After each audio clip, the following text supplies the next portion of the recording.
Salam sejahtera, saudara yang kekasih di dalam nama Tuhan Yesus Kristus. Sekarang kita akan memikirkan lanjut daripada pemikiran kita tentang the servant leaders yang terambil dari Matius pasal 20 ayat 20 sampai 28. Matius 20 ayat 28, sekarang bagian yang keempat, pemimpin bernilai baru. Saudaraku yang kekasih, ini menjadi menarik kalau kita memikirkan the servants leaders adalah seorang pemimpin yang bernilai baru. Maksudnya apa? Yang pertama, kita mesti menyadari betul bahwa ketika seseorang menjadi pemimpin, kita sudah membicarakan itu harus menjadi satu kepemimpinan yang berbasiskan pertobatan. Lalu yang kedua, dia harus menjadi pemimpin yang mempunyai penguasaan diri sehingga dia tidak menjadi gila kekuasaan, ya. Dan sekarang kita akan memikirkan pemimpin yang bernilai baru. Nah, inilah yang disebut the servant leaders. Sebuah kepemimpinan yang merupakan panggilan, bukan sekedar model kepemimpinan. Nah, pemimpin yang bernilai baru pertama, dia menjadi pemimpin yang God-oriented. Istilah God-oriented saya pikir menjadi satu istilah yang perlu untuk kita pahami bersama saudaraku yang kekasih. Karena God-oriented membuat dia tidak lagi self-oriented. Padahal pada sejatinya semua kita manusia dalam hidup kita sangat amat mencintai diri kita. Kita amat sangat self-oriented, berpusat kepada diri. Tetapi sekarang kita mempunyai sesuatu pemahaman yang baru dalam hidup ini. Bagaimana kita belajar untuk God-oriented dalam kepemimpinan. Wah, ini menarik sekali. Kedengarannya enak diomongin. Tetapi berapa banyak orang-orang gagal di dalam kepemimpinan karena memang mereka amat sangat menekankan self-oriented. Sehingga seluruh center point dari apa yang mereka kerjakan adalah diri sendiri dan bukan lagi Tuhan. Ini kesalahan.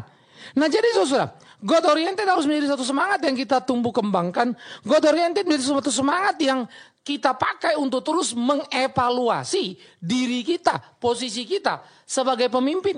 Ya, jadi self oriented itu mesti digeser. Self oriented itu mesti dipinggirkan.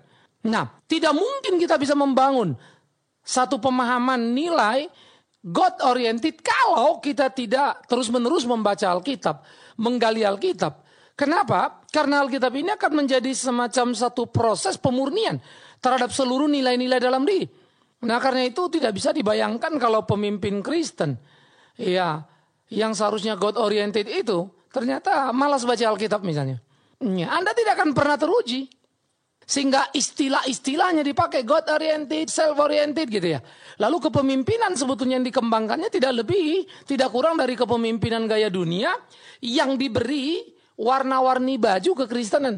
Nah, itu yang sekarang banyak di partai politik di mana-mana. Nah, makanya kemudian kalau ada perbedaan cenderung kepada keributan dan perpecahan. Karena saling ngotot tanpa mau lagi melihat sebetulnya ini apa yang mau dipeributkan sih, pantas apa nggak pantas. Ada waktu sesuatu pantas untuk diributkan. Yaitu kalau ada penyelewengan. Patut ribut dong kita. Tapi kalau hanya sekedar kepada selera diri. Sebetulnya bisa dinegosiasi. Kenapa mesti ribut? Nah, ini dia. Maka ribut akan menjadi sesuatu yang sangat mungkin kalau self-oriented. Tapi kalau God-oriented pasti tidak. Nah, ini perlu. Oleh karena itulah membangun semangat. Bagaimana segala sesuatu itu berorientasi kepada Tuhan, berpusat kepada Tuhan. Hanya bisa dengan seorang pemimpin yang bergaul dengan Tuhan, yang membaca Alkitab. Tentu bacaan ini bukan kayak membaca mantra ya, tapi membaca, menggali, mengerti begitu. Iya, sehingga hari demi hari dia terus dimurnikan, dia terus diasah oleh kebenaran firman itu. Kehidupan rohaninya beres, kehidupan doanya beres begitu ya. Nah, ini akan bisa menolong God oriented. Jadi ini kita mesti bangun menjadi satu semangat yang kuat pada diri seorang pemimpin itu. Nah, sesudah dia mempunyai satu nilai God-oriented, maka ini akan menjadi proses yang membawa dia kepada tahap berikut. Bagaimana kemudian menjadi pengikisan pada dirinya, sesuatu yang self-oriented itu dipretelin begitu ya, dibuang satu-satu. Sehingga yang kedua dia memiliki sekarang satu new paradigm gitu, paradigma yang baru. Ya, satu mindset yang baru. Nah, ini menjadi amat sangat perlu. Karena kalau sudah God oriented pasti dia akan berubah di dalam seluruh pola pikirnya. Paradigma lama yang self oriented itu pasti terpinggir tadi menjadi God oriented, maka mulailah dia menyusun di dalam benaknya itu, ya, di dalam sistem berpikir dia itu, ya, Satu cara berpikir yang Kristiani. Wah, ini mulai bergerak. Nah, jadi kita akan melihat bagaimana ini menjadi sesuatu yang hebat. Bagaimana ini menjadi sebuah pergumulan yang serius dalam kehidupan anak-anak Tuhan. Nah, ini akan menjadi satu pertandingan serius, saudaraku. Sehingga kerangka pikir menjadi satu kerangka pikir yang tajam. Mindsetnya mulai dirubahkan terus. Mulai membentuk. Jadi ini kalau dibilang ini semacam satu bangunan dirubuh habiskan. Lalu dibangun baru ini. Jadi bukan sekedar modifikasi. Karena self-oriented to God-oriented, wow. Itu mutlak baru itu. Ya. Sehingga perlu pembongkaran pemahaman yang lama. Jadi bukan self-oriented yang dibungkus semangat God-oriented. Percuma karena isinya tetap aja itu-itu juga. Nah, inilah yang dimaksud dengan konsekuensi daripada God-oriented harus menjadi satu paradigma yang baru. Sehingga kalau kita bicara dengan pemimpin yang sudah mempunyai nilai yang baru itu, kita akan merasakan sekali. Lain kita bicara dengan dia dan yang lainnya. Diskus kita itu menjadi sesuatu yang konkret. Diskus kita itu menjadi sesuatu yang menyenangkan. Diskus kita itu menjadi sesuatu yang tidak lagi berpusat tentang kita dapat apa, tapi kita bisa buat apa. Nah, paradigma baru seperti ini harus menjadi satu paradigma baru yang dikembangkan dalam diri kita. Nah, karena itu saya katakan tadi, tidak akan mungkin tanpa pemahaman benar dari Alkitab. Saya mengambil contoh. Paulus pernah mengatakan satu kalimat seperti gini. Yang dulu kuanggap untung ternyata sampah. Jadi dulu dianggap untung, sekarang dianggap sampah. Loh, apa yang dulu untung? Secara sederhana, dulu Paulus adalah orang yang sangat berpotensi untuk sebuah posisi tinggi. Dia bisa menjadi pemimpin agama. Di samping dia adalah murid terkenal dari guru Gamaliel, dia seorang yang pintar dan memang ekstra pada dirinya. Punya kemampuan dan semangat yang luar biasa. Sehingga Paulus merupakan perpaduan ketajaman berpikir dan semangat yang kuat. Hebat ya. Dan militansinya luar biasa sekali. Sehingga dia betul-betul begitu hebatnya berjuang untuk keagamaannya, keyahudiannya. Tetapi memang semuanya itu pada waktu itu sangat self-oriented. Dia lakukan itu lebih berpusat kepada diri supaya dia mendapatkan penghargaan dan posisi.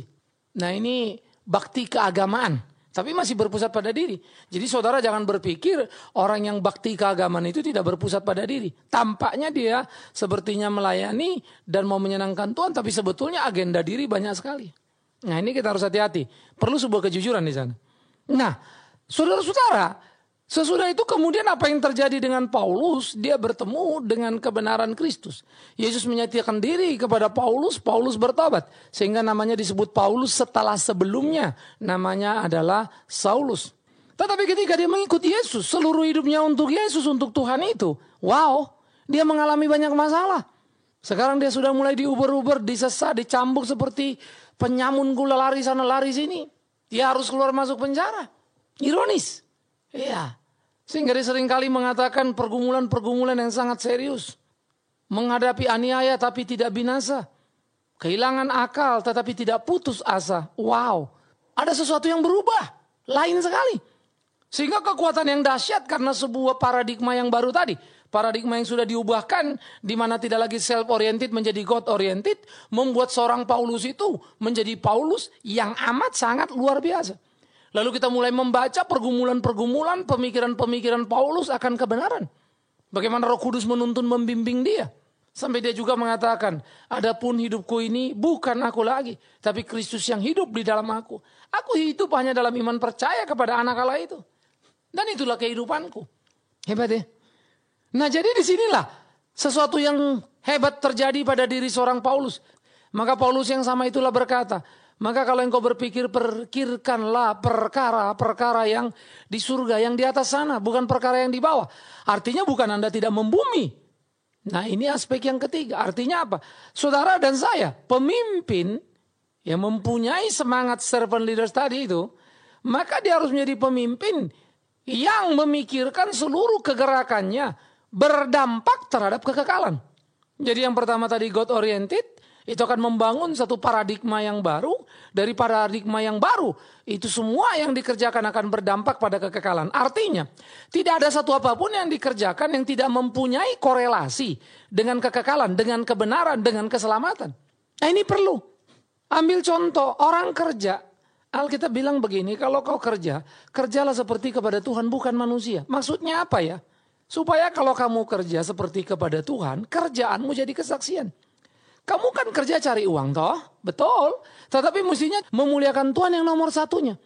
Maka karena kau memuliakan Tuhan yang nomor satu, uang itu menjadi akibat dari memuliakan Tuhan tadi. Maka waktu saudara memuliakan Tuhan, lewat pekerjaan orang akan melihat dan orang akan tahu. Apa itu kebenaran? Dari kebenaran yang saudara kerjakan. Orang akan tahu apa yang baik yang seharusnya dari apa yang baik yang saudara lakoni. Nah ini loh. Maka dari sinilah kita baru bisa mulai kemudian bergerak kepada pemahaman-pemahaman yang dinamis di dalam pergumulan kehidupan. Sehingga dengan demikian saudaraku yang kekasih, ini menjadi sesuatu catatan-catatan penting di dalam kehidupan keberimanan kita. Supaya kita bisa sungguh-sungguh melakoni apa yang menjadi kehendak Tuhan kita. Dan hidup kita sungguh-sungguh menjadi hidup yang boleh menyenangkan hati Tuhan. Alangkah amat sangat indahnya. Dan itulah kerinduan tiap kita saudaraku. Nah oleh karena itu, di dalam pergumulan perjalanan kehidupan seperti ini, yang kita jalani, yang kita lakoni dari hari ke hari, kita betul-betul bisa melakukan apa yang menjadi kehendak Tuhan kita. Sehingga di dalamnya sungguh nama Tuhan ditinggikan, diagungkan, dimuliakan. Ini perlu. Nah jadi saudara yang kekasih di dalam nama Tuhan Yesus Kristus, camkan dan pikirkan ini menjadi bagian-bagian yang menjadi perlu di dalam semangat hidup sebagai seorang pemimpin. Sehingga pemimpin itu memikirkan sesuatu yang berdampak pada kekekalan.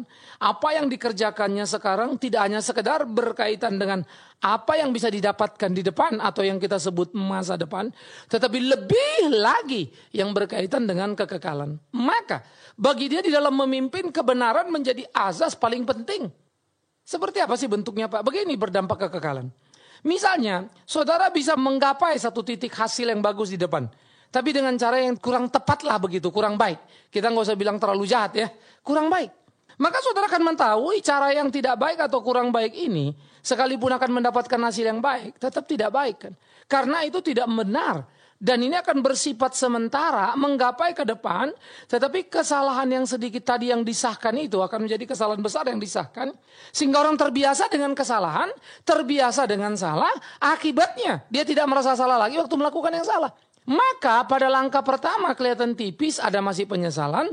Langkah kedua tidak lagi terlalu menyesal. Langkah ketiga sama sekali tidak menyesal. Langkah keempat sudah anggap biasa. Maka di ujung sana akan Anda berhenti pada masa depan. Tapi Anda tidak akan pernah mencapai kekekalan. Wow. Hebat ya. Maka pemimpin-pemimpin dunia hanya mencapai apa yang bisa digapai di depan sana. Tetapi orang-orang yang memimpin di dalam kekristenan itu tidak sekedar berbicara masa depan. Tetapi dia berdampak pada kekekalan. Sehingga bukan hanya di ruang kesementaraan. Karena itu dia akan memperhatikan nilai-nilai itu. Dia akan membangun nilai-nilai itu. Iya, sehingga dia akan terus memberikan inspirasi kepada dunia. Bagaimana seharusnya hidup bersama. Inspirasi kepada dunia. Bagaimana seharusnya menjadi pemimpin. Ya, tapi banyak sekali kita lihat misalnya pemimpin Kristen tidak memberikan pencerahan. Boro-boro membicarakan, membawa orang pada kekekalan kan. Membereskan masa depan saja banyak yang buntut. Banyak yang kacau. Karena tidak mempunyai visi. Banyak sekali gereja atau orang-orang menulis visinya apa, misinya apa begitu kan. Tapi kalau diajak diskusi, nyaris dia tidak mengetahui apa yang disebutnya visi. Disebutnya visi, tapi kalau kita lihat lakon atau model yang dijalankan tidak menjawab apa atau tidak menjelaskan apa yang diyakini sebagai visi. Banyak sekali. Sehingga sebetulnya terjadi kelucuan-kelucuan dalam hidup ini. Karena tren dalam manajemen modern ya semua orang punya visi kan begitu. Tetapi kemudian yang saya bilang tadi, tapi sebetulnya ada kegalauan di sana. Ada hal-hal yang tidak beres di sana. Nah karena itulah saudaraku yang kekasih. Perlu sebuah kehati-hatian di dalam menyikapi kehidupan ini. Supaya hidup kita jalani seturut dengan kehendak Tuhan kita. Dan kita bisa melakukan apa yang memang sudah seharusnya dalam hidup ini. Supaya sungguh-sungguh itu boleh menjadi berkat dalam kehidupan kita. Dan kita terus bergerak maju. Untuk menggapai sukses kita di dalam kesementaraan. Tetapi terus sampai kepada kekekalan. Nah ini menjadi perlu. Oleh karena itu saudara yang kekasih di dalam nama Tuhan Yesus Kristus. Mari kita memikirkan dengan sungguh-sungguh seluruh kehidupan kita itu. Supaya kita bisa lakoni dengan tepat. Sehingga hidup kita betul-betul menjadi hidup yang menyenangkan Tuhan kita. Nah ini yang jadi perlu. Sehingga setiap apa yang kita kerjakan itu disebut berdampak kekekalan. Maka Aspek yang keempat, otomatis pemimpin yang bernilai baru itu adalah pemimpin yang bisa menciptakan perbedaan yang konkret dengan yang bukan. Nah, sampai di sini saudara menjadi menarik. Karena banyak sekali kepemimpinan yang diklaim sebagai pemimpin Kristen atau apakah itu di partai politik Kristen, di dalam gereja atau lain-lain. Sebetulnya kepemimpinannya apa bedanya sih dengan kepemimpinan dunia? Sami mawon. Ya, sama saja ternyata. Sehingga di dalam hal itu kita tidak melihat nilai-nilai yang luar biasa sebetulnya yang dikerjakan. Ya, pemahaman-pemahaman visi yang apa ya? Cuma begitu saja. Ya. Sehingga apa yang dikerjakan itu sebenarnya tidak berdampak untuk menciptakan perubahan. Tetapi apa yang dikerjakan hanya menjadi semacam satu putaran kegiatan untuk diri. Jadi misalnya orang, gereja nih. Kita kebaktian minggu, tengah minggu, ya muter aja terus. Apakah kemudian ada yang berubah dengan lingkungan kita karena itu? Enggak. Kenapa tidak? Memang kita nggak berinteraksi kok dengan lingkungan kita. Apalagi kalau kemudian kita merubah kejahatan jadi baik. Wah, makin jauh lagi. Lingkungan saja sebagai konsekuensi bermasyarakat tidak berubah. Apalagi kejahatan yang mungkin berada jauh dari kita dan seterusnya. Itu lingkar yang sudah lebih luas. Jadi kalau interaksi lokasi saja gagal, gimana lanjut? Nah, karena itulah perlu sebuah gugatan-gugatan kepada diri. Gugatan-gugatan bagaimana supaya kita menumbuh kembangkan pelayanan itu. Ini jadi penting. Jadi kita tidak boleh lagi tertinggal di dalam kereta yang salah. Tapi kita bisa maju melejit untuk menggapai apa yang seharusnya. Nah, saudara yang kekasih di dalam nama Tuhan Yesus Kristus. Inilah menjadi sesuatu yang perlu dalam hidup kita. Bagaimana kita memainkan peran kita. Sehingga perbedaan yang konkret tadi, kalau saya suka memakai istilah, kita itu melakoni hari-hari menjalankan tugas kita. Seperti piring di atas meja kan gitu. Ini taruh katanya kan pelita itu jangan taruh di bawah ganteng. Tapi di atas meja.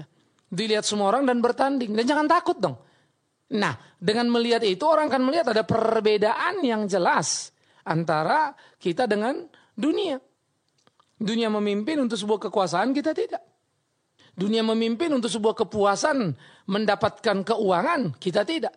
Tapi kalau orang Kristen masuk ke ranah kepemimpinan, yang dipikirin melulu fasilitas, keuangan, kenyamanan, kekuasaan, ya ngapain Anda ada di situ? Nah, itu yang dimaksud dengan perbedaan konkret. Apa bedanya dengan dunia? Ya, apa bedanya? Nah, oleh karena itulah saudaraku yang kekasih, perbedaan konkret menjadi perbedaan yang kita gumuli dalam kehidupan kita. Perbedaan konkret menjadi perbedaan yang nyata, yang bisa kita lakoni dalam hari-hari kita. Perbedaan konkret itu harus menjadi perbedaan yang bisa dilihat, diukur tiap orang dalam kehidupan ini. Nah, di situ kita baru tampak mempunyai satu nilai yang bagus, satu nilai yang baru. Itulah kehidupan. Itulah kepemimpinan yang benar. Menarik ya. Nah, jadi disitulah kita bertanding dan bertarung. Oleh karena itu saudara yang kekasih di dalam nama Tuhan Yesus Kristus, jangan kemudian terjebak kepada kiri kanan apalagi terkontaminasi. Lalu saudara berputar-putar di situ. Akhirnya justru semakin hari malah semakin mirip banget dengan kepemimpinan dunia. Oleh karena itu di awal kita sudah bilang servant leaders itu adalah panggilan bukan model. Ini bukan sekedar sebuah kedewasaan, sekedar pengalaman kepemimpinan. Tapi betul-betul ini menjadi sesuatu yang kuasa Allah yang bekerja, yang berbasiskan pada pertobatan. Yang membuat kita memiliki perbedaan yang sangat konkret dengan dunia sekitar kepemimpinan yang ada pada umumnya. Nah, oleh karena itu saudaraku yang kekasih, camkan dan gumulin ini dalam pergumulan kehidupan. Sehingga kita betul-betul mampu melakoni dengan tepat, dengan jelas. Dan apa yang kita lakukan menjadi sesuatu yang penuh berkat bagi sesama kita dimanapun kita ada. Camkan itu, pikirkan itu. Jalani itu dalam hari-hari hidupmu. Supaya hidupmu menjadi hidup yang memuliakan Tuhan. Alangkah menyenangkan. Iya kan? Nah, jadi saudaraku, ini menjadi sesuatu yang perlu. Ini menjadi sesuatu yang harus kita kerjakan dalam kehidupan kita. Sehingga dengan demikian kita menjadi pemimpin yang punya nilai baru yang bisa mempengaruhi situasi di sekitar kita, zaman kita, lingkungan kita. Karena kita mempunyai satu dampak dalam kepemimpinan. Dan itu berdampak pada kekekalan, bukan hanya kesementaraan. Apalagi sekedar hanya masa depan. Wow, sangat menantang bukan? Semoga Anda mampu untuk merumuskan hal itu secara detail di dalam tempat di mana saudara memainkan peran. Sehingga betul-betul menguji diri sendiri dan bertanding Sehingga biar nanti masing-masing kita dengan hati nurani melihat apa yang kita lakukan. Hati nurani yang sudah dibersihkan tentunya oleh kuasa Tuhan itu. Sehingga dengan demikian hidup kita memuliakan Dia. Tuhan memberkati saudara selamat menjadi pemimpin yang memiliki nilai yang baru. Amin. Mari kita berdoa. Tuhan, kami bersyukur, kami berterima kasih kalau hidup kami boleh menjadi hidup yang diberkati oleh Tuhan. Dan kami bersyukur kalau hidup kami dituntut untuk memberkati sesama kami. Karena itulah kami juga berdoa supaya kami dijadikan pemimpin dimanapun kami ada. Yang mempunyai nilai-nilai baru, nilai-nilai surgawi itu. Sehingga sungguh-sungguh seluruh kehidupan kami tidak lagi berpusat pada diri tapi berpusat padamu. Iya Tuhan kami. Terima kasih. Mampukan kami karena kami tahu itu tak mudah. Tetapi biarlah oleh pertolongan-Mu itu dimungkinkan di kehidupan kami. Terima kasih Tuhan. Terpujilah Engkau. Di dalam nama Yesus Kristus kami berdoa. Amin.